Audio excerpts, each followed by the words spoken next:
저 본격적인 질의에 앞서서 혹시 이 한미일 정보공유 약정과 관련해서 별도로 우리 국방위원회 회의를 열어서 정부의 입장을 따져묻는 시간이 별도로 가져질까요? 어떻습니까?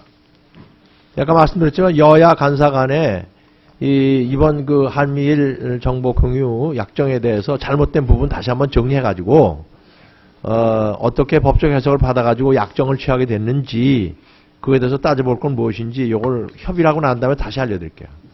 예. 저는 우리 국방부에다가 뭘 확인하기 전에 우리 여러 국방위원님들께 이 문제의 심각성에 대해서 꼭 좀 말씀드리고 싶은데요.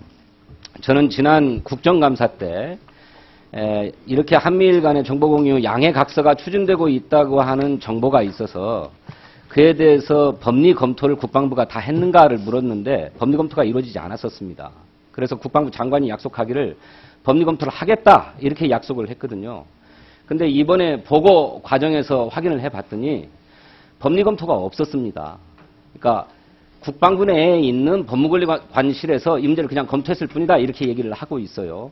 그런데 제가 아까도 말씀드렸던 것처럼 이 문제는 우리 안전 보장에 관한 중대한 사안이므로 당연히 국회의 비준을 받아야만 할 사안이라고 저는 생각합니다.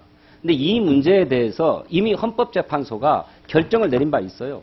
따라서 국방부가 이 약정을 체결하겠다고 했다면 그런 문제에 대해서 국회의 비준을 받아야 되는지 어찌해야 되는지 심각한 검토가 선행되었었어야 합니다.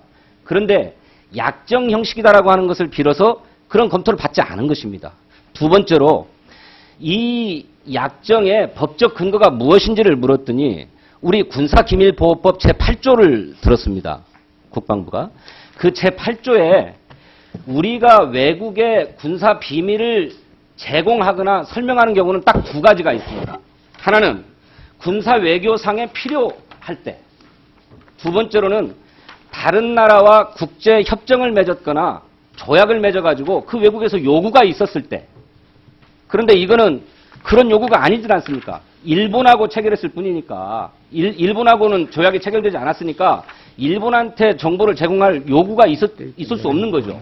그러니까 따라서 군사비밀보호법 제8조 규정에 따른 뭡니까? 아까 말씀드렸던 대로 군사외교상 필요에 의해서 우리가 했다라고 하는 것인데 그렇다면 북한의 핵과 미사일에 관한 정보가 그야말로 군사외교상의 필요에 의해서 넘겨줄 수 있는 정보인가?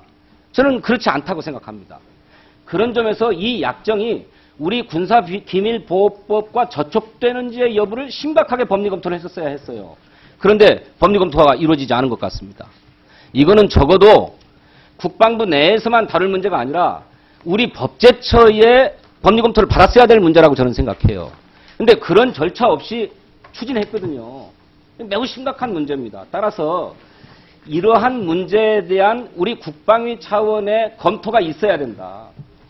그래서 헌법학자라든지 국제법학자라든지 이분들을 모셔다 놓고 과연 이것이 그냥 이렇게 약정 형태로 정부 간 약정의 형태로 체결되고 넘어가도 되는 것인지 국회의 비준을 받을 것을 우리 국방위 차원에서 요구해야 될 것인지 아니라면 그 약정을 파기하고 새롭게 비준을 요하는 조약이나 협정을 체결해서 국회의 비준 동의를 받을 것을 요구할 것인지 이런 문제에 대해서 우리는 검토해야 된다 이렇게 생각해요.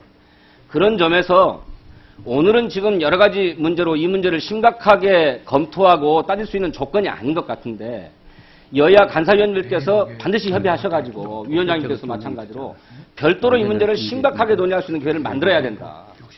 이게 말이죠. 한번 생각해보죠. 가정이긴 합니다만은 북한이 사전에 예고 없이 미사일 시험 발사를 했는데 이 시험 발사된 미사일이 일본 열도를 넘어간다고 가정해봅시다. 그럴 때 일본이 이것이 자기를 겨냥한 것이라고 생각해서 요격한다고 쳐보십시오. 그러면 북한과 일본은 바로 교전 상태에 들어가는 거고 일본에게 우리가 그런 정보를 제공했기 때문에 우리도 교전 당사국이 돼버리고 마는 것입니다. 우리 안보와 직결된 사안이죠. 그런데 이런 문제를 어떻게 기관 간 약정으로 넘어갈 수 있단 말입니까? 더구나 일본은 지난번에 헌법 해석 변경을 통해서 집단적 자유권이 있다고 선포했습니다. 그리고 그 집단적 자유권 행사의 구체적인 사례로 미사일 요격을 들고 있어요. 미사일 요격을 하겠다는 것입니다.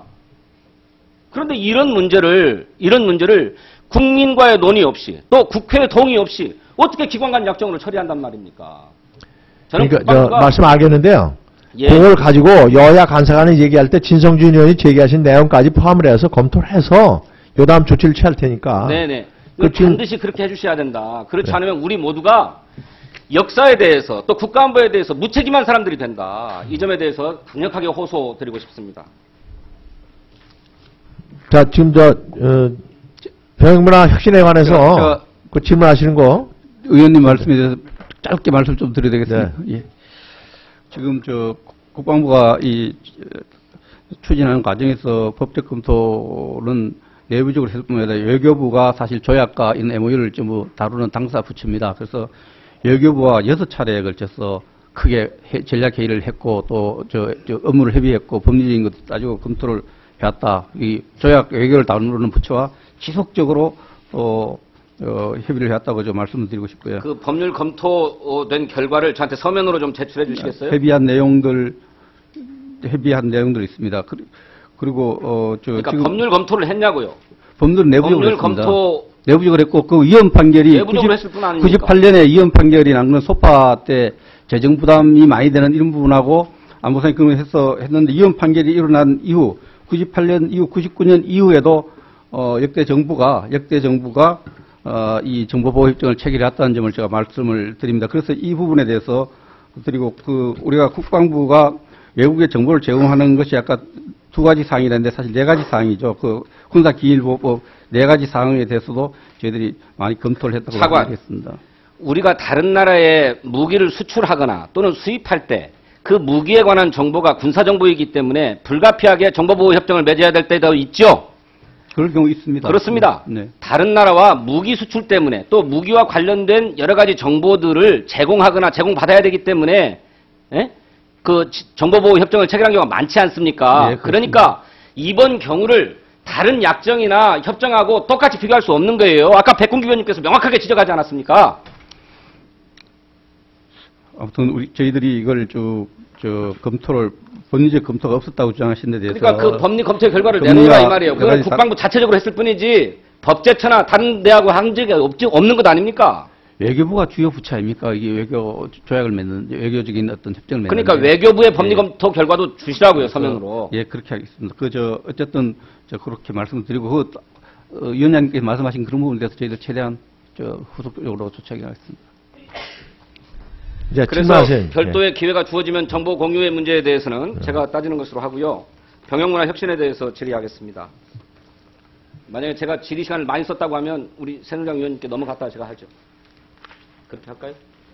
이제 그러세요, 그럼. 네, 그렇게 하겠습니다. 예, 다음은 새누리당의 송영근 의원 질문하시기 바랍니다.